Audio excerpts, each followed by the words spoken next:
என்னங்க ஒரே நேரத்துல எல்லாமே நடக்கும் போலயே, என்னாச்சுன்னு தெரியல. ஜானுமா ஏன் இப்படி அடம் பிடிக்கிறீங்க? உங்களுக்கு என்னாச்சு?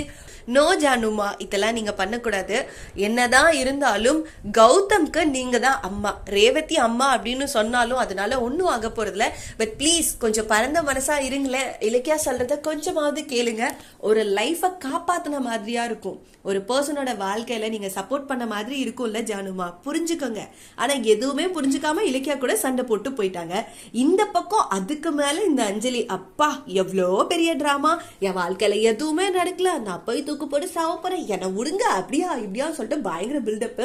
நம்ம இலக்கியாவோட அம்மா வேற கால் பண்ணி இந்த மாதிரி நடக்குதுன்னு சொல்லவும் இலக்கியாவும் கௌதமும் ரொம்ப ஃபாஸ்டா கிளம்பி போயிட்டு இருக்காங்க. என்ன நடக்க போகுது அப்படின்றது தெரியல.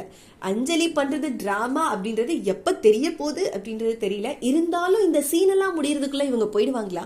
பார்க்கலாம், எபிசோட் பார்த்து தெரிஞ்சுக்கலாம். இனிமே அத பத்தி என்கிட்ட பேசாத. அத்தை, ரேவதி அத்தை கேக்குறது உரிமை இல்ல, பிச்சை. உண்மையிலேயே நீ என்னோட மருமகளா இருந்தா என்னோட ஆசையத்தான் நீ நிறைவேற்றணும். எனக்கு எதுவுமே சரியாம இல்ல, நான் செத்து போயிடுவேன். விடுமா, சொன்னா கேளு.